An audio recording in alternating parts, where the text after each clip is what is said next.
Hello again.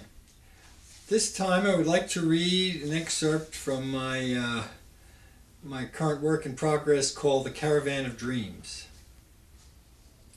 One assumes that you must begin at the beginning. But the beginning of what? How far back do I go? Is it back to the beginning of the universe, the cosmos?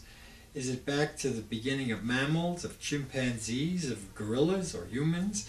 I know something about each of these, but the data I am exceedingly well versed in is the stuff that involves me. I can give you a sense of myself in chronological order by the way of your classic memoir, a somewhat boring prospect, or I can unfold this particular story in a helter-skelter fashion. I can't guarantee the veracity of my story, for as a writer I am prone to embellishment. I can't reassure you regarding the meaningfulness of any of this. It represents a singular life, after all, on a planet that now grudgingly supports over 6 billion of us at the time I began writing this, March 2010. Of course, our mothers would proclaim how amazingly and exquisitely special we all are. You can choose to believe that if you want, but I'm a bit skeptical regarding the soundness of that particular viewpoint. The setting of my birth is the Bronx, a borough in that amazing city where the ultra-conservatively dressed lady of the harbor raises her torch of welcome to all the beggars who approach her gates.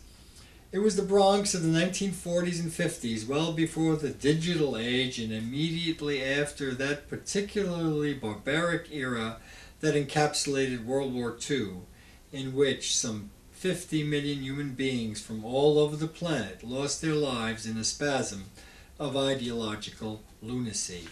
It is noteworthy that human civilization seems to be carried along and somehow strangely invigorated by such periodic bouts of absolute madness. I was born in Fordham Hospital in the Bronx before it became a disreputable repository of medical incompetence, malfeasance, and tasteless jokes. I am told that the birth went well except for a blemish on my forehead that my mother likened to a strawberry. Many years later, as a young father out of work, I would find myself picking strawberries for pay in Puyallup, Washington, a place known for its fine fruit. I was abysmal at this work. I had the misfortune of competing with a Japanese woman whose adept hands and meticulous precision made my attempt at picking seem ludicrous by comparison. I had the good sense to quit after one disastrous afternoon in the sun. Am I trying to make a feeble connection between my strawberry-like birthmark and my attempt at picking strawberries many years later? I hope not. If I held New Age beliefs, I would probably make such a connection and draw all kinds of extraordinary and deep-seated conclusions concerning these two disparate pieces of personal historic data. If I believed in an overweening master plan that determined our fate, I would probably make such a connection.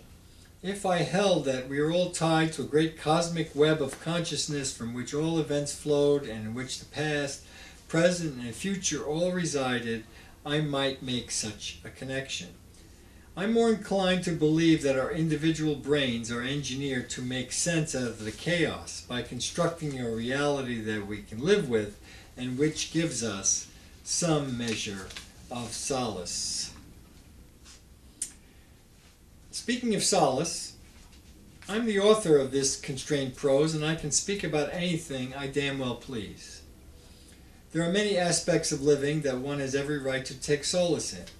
An exceptionally good lay, and from the male perspective, just about any lay, good food, and I have in mind here my paternal grandmother's cooking, a novel of the likes of Look Homeward Angel, read during a balmy Sunday afternoon in Central Park within the confining shade of an appropriate tree, while visually sampling the glorious bodies of the mini-skirted New York women as they stroll, acutely aware of the effect they have on men, particularly in their uncanny ability to provoke penile erections from even great distances, walking with good friends and having soul-felt conversation about life's elusive meaning or its apparent lack of meaning, taking in a particularly good movie, especially at the Elgin Theater in the 60s, where the quantity of weed being smoked could make you high by simply breathing in the drug-laced ambient air, dancing to the mesmerizing rhythms of rock and roll. I was raised on rock and roll.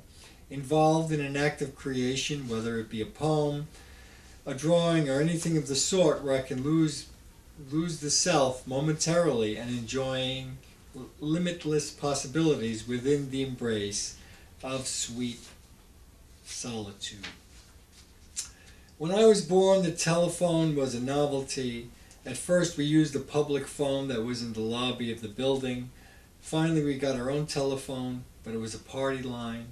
The magical device carrying voice over great distances was a massive, solid black object with a rotary dial. When I was born, mail was a message you wrote on a piece of paper and stuffed in an envelope and left for the post office to deliver. When I was born, television was more a conception than a reality. When I was born, individuals actually relied on their legs to carry them to their destination. When I was born, there were no iPods, computers, PDAs, VCRs, DVDs, or discs of any kind. There was no security cameras, garage door openers, microwaves, sonic toothbrushes, exercise machines, desktop printers, electric screwdrivers, SLR cameras, routers, modems, Wi-Fi, cell phones, paper shredders, Xboxes, video games, or digital cameras. It was before the digital revolution. It was an analog world readily compatible with our analog brains. Now we are expected to make our biological, analog-based analytical devices secured within our bony skulls conform to the yes-no logic of bits and so-called machine intelligence. In our daily problem solving, we often come up with a maybe solution. There is no maybe in the land of computers. The best a programmer can do is to try to eke out a maybe by writing millions of lines of code, all prefaced on conditional statements. Life, in fact, is an endless series of conditional statements. It was a simpler time before the commercialization of every aspect of human life. I cannot remember the brand names of stuff. I can only remember one brand of sneaker. I am not saying there was no peer pressure. There was plenty of that, but we weren't bombarded by all the trivial and relentless advertisements that adolescents now have to contend with.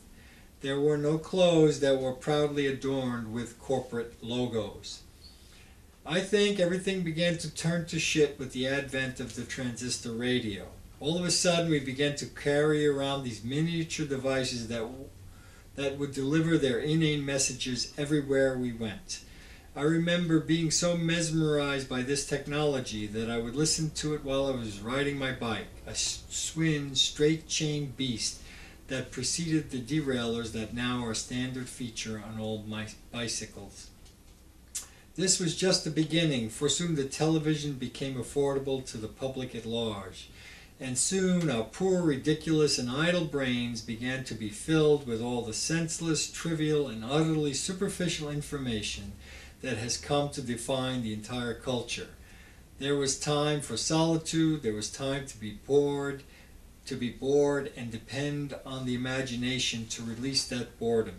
There was a time to pay attention to the myriad details of self and other and all the incredible nuances of the living world.